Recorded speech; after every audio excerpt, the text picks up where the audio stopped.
اعوذ باللہ من الشیطان الرجیم بسم اللہ الرحمن الرحیم الذین آتیناہم الکتاب یتلونہ حق تلاوتہ اولئک یؤمنون بہ ومن یکفر بہ فاولئک هم الخاسرون۔ صدق اللہ العظیم۔ وہ لوگ جن کو دی ہم نے کتاب وہ اس کی تلاوت کرتے ہیں جیسا کہ اس کی تلاوت کرنے کا حق ہے، وہی اس پر ایمان رکھتے ہیں، اور جو اس کی تلاوت کرنے کا حق ادا نہ کرے وہ خسارہ پانے والے ہیں۔ دوستو اور بزرگوں، آج ہمارا عربی گرامر کے حوالے سے لیسن ہے ماضی کے ابواب۔ اس سے پہلے ہم نے فعل ماضی کے حوالے سے اس کے مفرد وزن پر ہم نے دیکھا، مادہ، وزن، پھر گردان، اور پھر فعل کی پہچان اور اس کی تعریف۔ فعل کی تعریف اور اس کی پہچان میں ہم نے دیکھا فعل کسی کام کا کرنا، ہونا، سہنا جس میں زمانہ پایا جائے وہ فعل کہلاتا ہے، اور فعل کے اوزان میں ہم نے دیکھا کہ فعل کے 3 اوزان تھے: فعل، فعلا، فاعلا اور فاعولا۔ ماضی میں ہم نے یہ 3 اوزان پڑھے ہیں۔ اب ہم دیکھتے ہیں کہ مکمل ماضی کی بحث پڑھنے کے بعد جب تک ہم حال اور مستقبل نہیں پڑھتے اس وقت تک فعل مکمل نہیں ہوتا، اور میری مراد حال اور مستقبل سے مضارع کی ہے۔ آپ کے علم میں ہے کہ مضارع فعل ماضی کے ساتھ یا، تا، الف، نون ہم لگا دیں تو یہ مضارع بن جاتا ہے، حال اور مستقبل بن جاتا ہے۔ یفعل، یفعل، یفعل، یہ 3 اوزان مضارع کے بنتے ہیں۔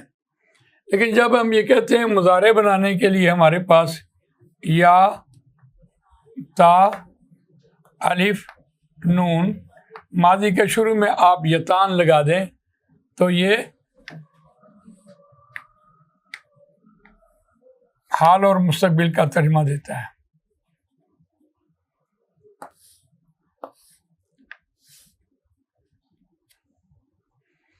اب ہم دیکھتے ہیں یہاں آ کر قرآن مجید کھولا، اور قرآن مجید میں ہمیں ایک لفظ ملا فتح،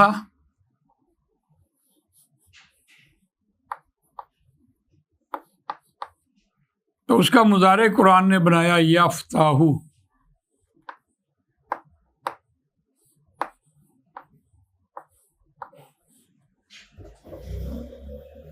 اب دیکھتے ہیں ضربہ،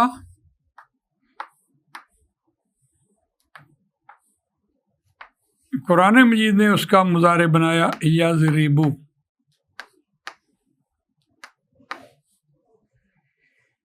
نصر، قرآن مجید نے اس کا مضارع بنایا ینصر۔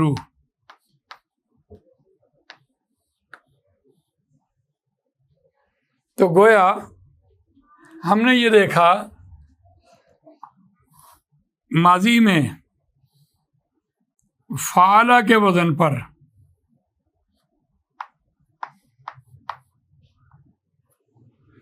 عین کلمے کی تبدیلی سے، یعنی عین کلمے سے مراد یہ ہے تا کلمہ یہاں عین ہے، عین کی جگہ پہ آیا، جیسے ہم کہتے ہیں فعل عین کلمہ، تو تا عین کلمہ ہے، را عین کلمہ ہے، صاد عین کلمہ ہے۔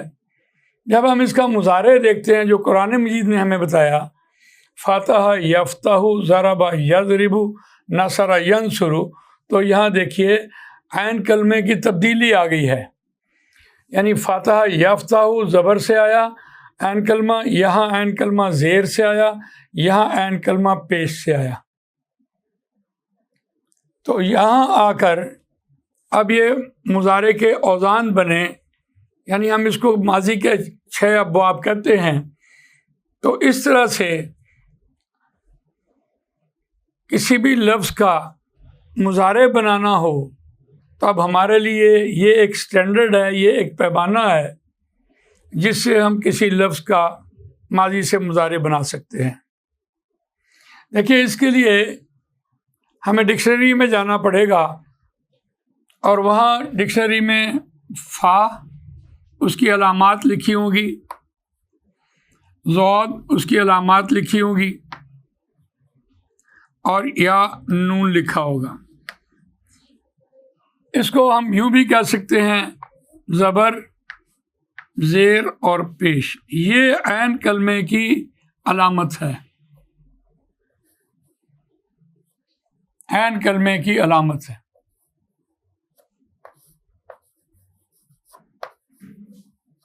اگر یہ قرآن مجید سے ہمیں یہ رہنمائی نہ ملے تو ہم عربی گرامر کے حوالے سے طالب علم کو یہ سمجھانے سے قاصر ہیں کہ فعلا کا وزن ماضی میں ہو اور مضارع میں وہ پھر یفعلو،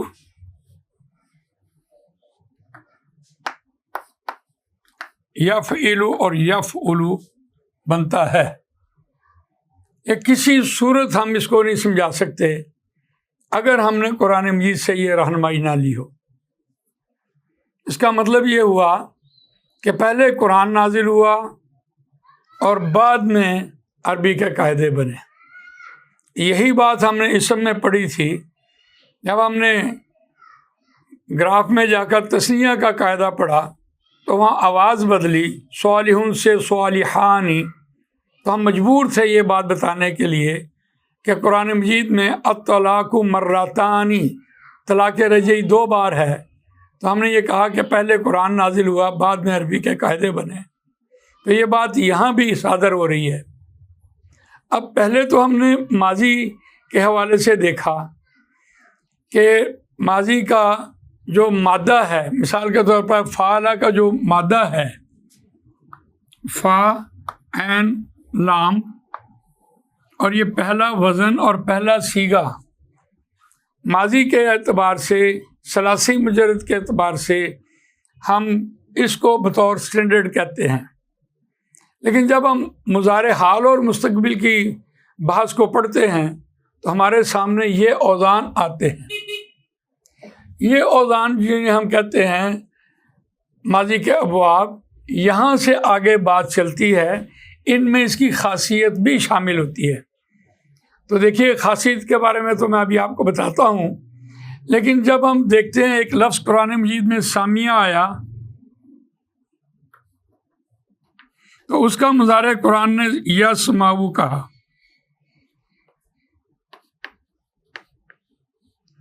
اور ایک لفظ حسیبہ آیا تو اس کا مضارع یحسبو بنا۔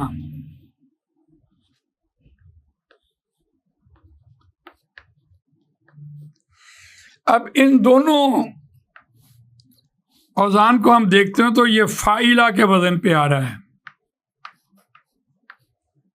اور اسی طرح قرآن مجید میں کروما،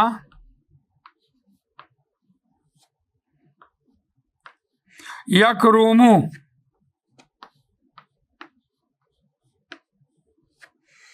اور یہ جو وزن ہے یہ فاعلہ کے وزن پہ آیا۔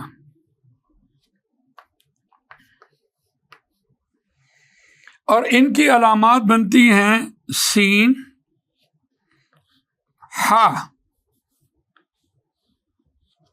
اور کاف۔ سین کس سے مراد؟ پھر یہ سامیہ یسمعو ہے، زبر ہے، حسیبہ یحسبو، یحسبو زیر ہے، اور اس کی علامت پیش ہے۔ اب یہاں دیکھتے ہیں کہ ایک اشکال سا پیدا ہو رہا ہے۔ ہم نے یہ دیکھا کہ یہ جو 2 اوزان آ رہے تھے یہ یفعلو کے وزن پہ آئے،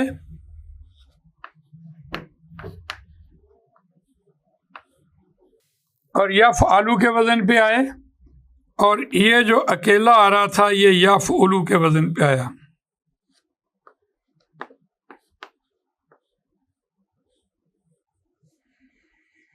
یہاں دو باتیں اور نوٹ کرنے کی ہیں۔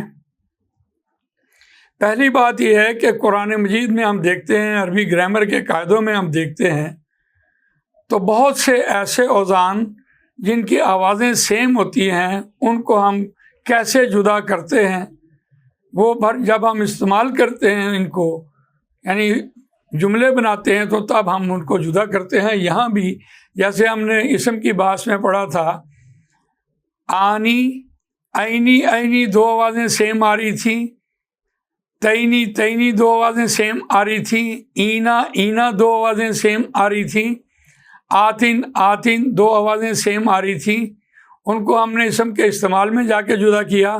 اسی طرح یہاں دیکھیے یفتح اور یسمع یہ دو صیغے سیم آ رہے ہیں۔ اسی طرح یضرب یحسب یہ دو آوازیں سیم آ رہی ہیں، اور اسی طرح ینصر اور یکرم جو ہے یہ سیم آ رہے ہیں۔ ہم دیکھتے ہیں کہ ہم نے فعل لازم اور فعل متعدی فعل کے استعمال میں پڑھا تھا، فعل کا استعمال، اور اس کے دو جز بنائے، ایک فعل لازم اور ایک فعل متعدی۔ فعل لازم ایسا فعل جس میں بات از خود پوری ہو جائے، وہ فعل لازم ہوا، جیسے ذہب وہ گیا۔ اسی طرح خرج وہ نکلا، داخلہ وہ داخل ہوا، جس میں مفعول کی ضرورت نہیں ہے وہ فعل لازم ہے۔ اور جس میں مفعول کی ضرورت ہو، ہم کہتے ہیں فتح اس نے کھولا، کس کو کھولا؟ دروازے کو کھولا، مفعول کی ضرورت ہے تو متعدی ہے۔ اسی طرح یضرب ضرب یضرب اس نے مارا، وہ مارتا ہے مارے گا، کس کو مارا؟ ساتھ مفعول کی ضرورت ہے۔ نصرہ اس نے مدد کی، کس کی؟ تو وہ متعدی ہوگا۔ تو جس میں مفعول کی ضرورت ہو وہ متعدی ہوگا، اور جس میں مفعول کی ضرورت نہ ہو وہ فعل لازم ہوگا۔ اس اعتبار سے ہم دیکھتے ہیں، خاصیت کے اعتبار سے یہ تین باب جو ہیں یہ فعل متعدی کے ہیں، اور یہ تین باب جو ہیں یہ فعل لازم کے ہیں۔ ایک بات تو یہاں یہ سمجھنے کی ہے کہ اب جب ہم قرآن مجید کا ترجمہ پڑھیں، مثال کے طور پر اس وزن پر خراجہ خراجہ یخرج، داخلہ یدخل، اس طرح سے جب ہم دیکھتے ہیں تو آگے جب مضارع سے بات چل رہی ہوتی ہے، مضارع کے علامات سے بات چل رہی ہوتی ہے، تو اس میں اس کی خاصیت شامل ہوتی ہے۔ اس کی خاصیت میں، فاتحہ کی خاصیت میں بات اوپن ہوتی ہے، اور ضربہ کی خاصیت میں بات تکلیف دہ ہوتی ہے، اور نصرہ کی خاصیت میں بات فیصلہ کن ہوتی ہے، اور سامیہ اس نے سنا، حاسبہ اس نے گمان کیا، اور کارما وہ بزرگ ہوا۔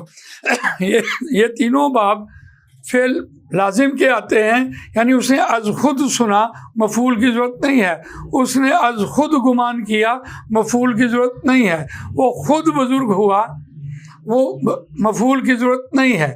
تو یہاں سے اس کے خاصیتوں کا آگے سلسلہ چلتا ہے، جس سے ہم خاصیت کے اعتبار سے ترجمہ کر رہے ہوتے ہیں۔ ایک بات بہت دلچسپ آپ کے سامنے آئے گی، اور وہ یہ ہے کہ ہم نے دیکھا تھا کہ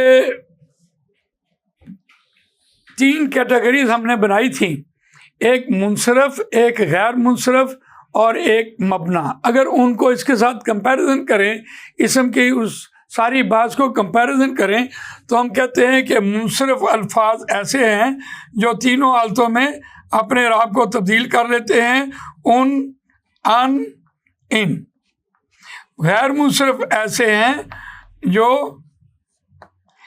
حالت فاعلی سے مفعولی اور مفعولی اور اضافی میں سیم ہوتے ہیں، اور اسی طرح تیسرے میں ہم دیکھتے ہیں مبنی، تینوں حالتوں میں ایک جیسا رہنے والا، چاہے وہ پیش ہو، چاہے وہ زبر ہو، چاہے وہ زیر ہو۔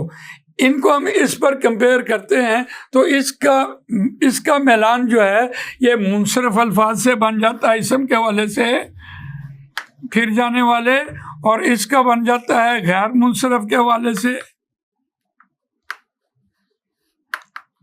اور یہ جو ہے یہ مبنا کے حوالے سے آ جاتا ہے۔ تو یہ کمپیریزن ہم اس لیے کرتے ہیں تاکہ ہمیں کوئی بات یاد رہے، یاد رکھنے کے اعتبار سے ہم کہتے ہیں۔ یہ عین کلمے کی تبدیلی سے ہم یہ کہتے ہیں کہ ماضی کے 6 ابواب ہیں، اور اس کی اگر تعریف ہم دیکھیں تو ہم کہیں گے ماضی میں مضارع میں عین کلمے کی تبدیلی سے ماضی کے 6 ابواب بنے، جس سے ہم اس کی خاصیتیں بھی پہچانتے ہیں، اور اس سے اب ہمیں ڈکشنری کنسلٹ کرنا آسان ہو جاتی ہے۔ مثال کے طور پر کوئی ہم لفظ دیکھیں تو اس کے ڈکشنری کے اوپر یہ اس کی علامات لکھی ہوں گی، جس سے ہمیں مضارع بنانا آسان ہو جائے گا۔ تو اللہ تعالیٰ مجھے آپ کو قرآن مجید پڑھنے، سمجھنے، اس پر عمل کرنے، اس کو دوسروں تک پہنچانے کی توفیق عطا فرمائے۔ جزاک اللہ خیر۔ سبحانک اللہم و بحمدک، نشہد ان لا الہ الا انت، نستغفرک و نتوب الیک۔ جزاک اللہ۔